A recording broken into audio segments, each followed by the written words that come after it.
Montenegro and the former Yugoslav Republic of Macedonia since last year. The Council has asked the Commission for an opinion on accession candidacy status for Serbia, and the Commission has already returned a positive opinion on Montenegrin candidacy status. And of course, Croatia has nearly completed negotiations on the accession chapters.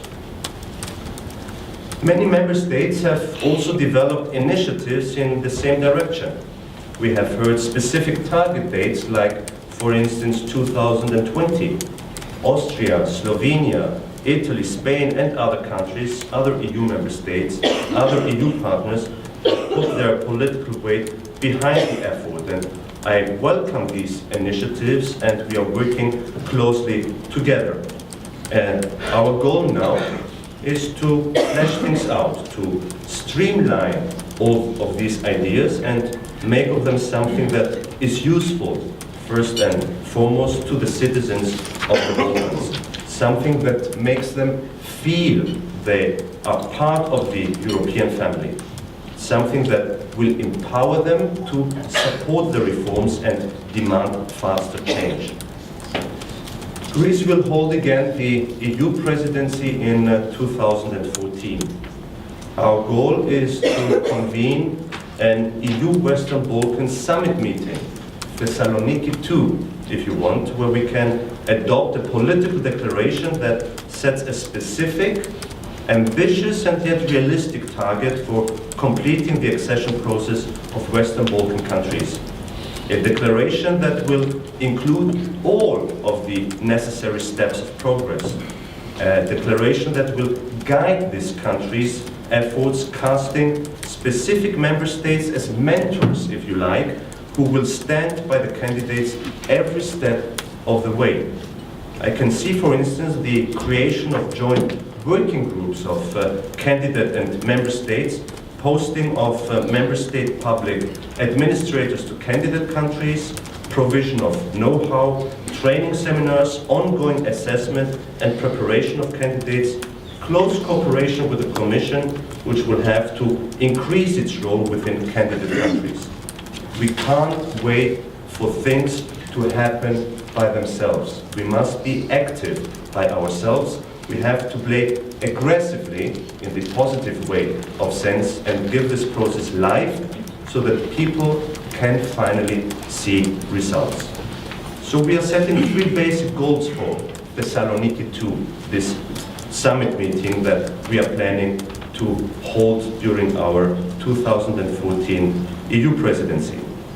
First, the creation of a Group 2014 which will consist of member states who will form preparation alliances with candidate countries and participate actively in the process, for they too will be assessed on the effectiveness of the assistance they provide to candidate countries. Second, the development of close ties of cooperation amongst candidate countries on a regional level, strengthening existing cooperation platforms and putting greater emphasis on interaction between these platforms. We should not let the cooperation that has already accrued through the Southeastern European cooperation process, for instance, go to waste. And we also need to capitalize on sectoral cooperation networks like the Energy Community of Southeast Europe. Third, agreement on a date. A date that will be our target for full accession of those countries. This will be the new catalyst for change and progress. It will be the incentive for real reforms and a basis for assessing governments in the region. It will be a vital commitment from Europe saying that the Western Balkans are part of the family and that Europe will never again let the crimes of the past be repeated. I won't go into a country-by-country discussion for two reasons right now. First, because our approach is regional, and secondly, I want to respect the time we have at our disposal, but I would be very happy to discuss this with you during the Q&A session that will hopefully follow after my intervention. I now can move on the second region of interest in today's presentation, in my today's presentation, and this is Turkey. I won't start by setting out Turkey's special characteristics, how large, how Muslim, how different it is compared to the rest of Europe, nor will I talk about the familiar reactions attributable to this differentness. It is my conviction that each member state and each candidate country is different, is unique, and this uniqueness can be a source of strength instead of triggering reflexes of fear and apprehension. What I would like to focus on is sincerity. This is needed. The first step in dealing with the problem is acknowledging that it really exists. But instead of acknowledging the problem we have with Turkey as a candidate, we are playing, and I will be rather provocative in what I'm saying, we are playing a theatrical farce, if you want, entitled Turkey's accession process. The fact is, the dithering of certain member states, dithering that both derives from and perpetuates the public's phobias, has not only blurred the vision, but also cut off the oxygen supply to the process.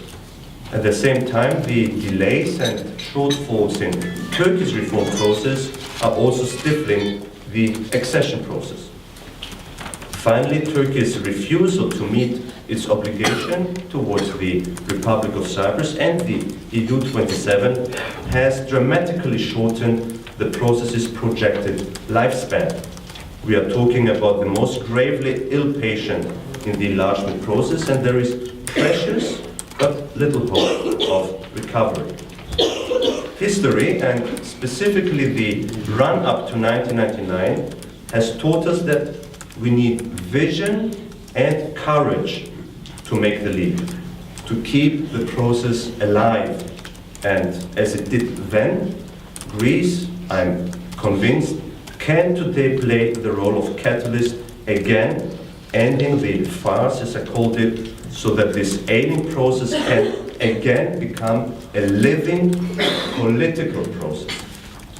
Given that Prime Minister Erdogan has set Turkish elections for early June next year, I could think of the idea of holding an EU-Turkey summit meeting maybe in late June or early autumn of next year.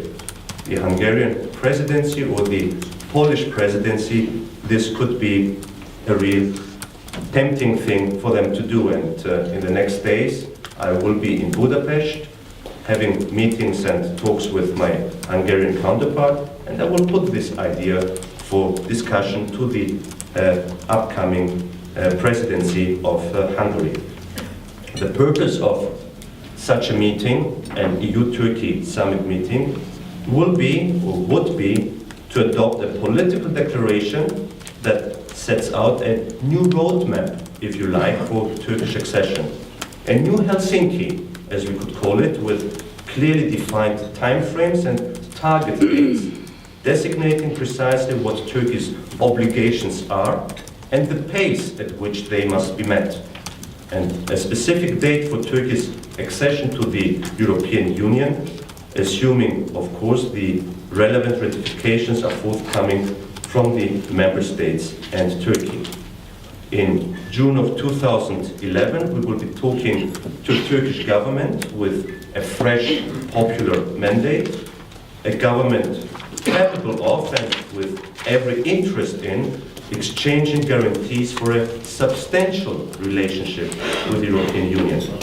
And I hope it will be a government that chooses courageous reforms over swaggering rhetoric, that will stop mooning over its own reflection and realize that the EU's rules apply to everyone and will not be bent for any candidate, however important that candidate thinks it is. But the success of such an initiative depends on our having a frank discussion. I do not question the qualms some member states have. What I am asking is that they not be allowed to prefigure the result or move the goalpost in mid-game. The rule we must abide by says that the road to full accession must remain open. This is the product of a unanimous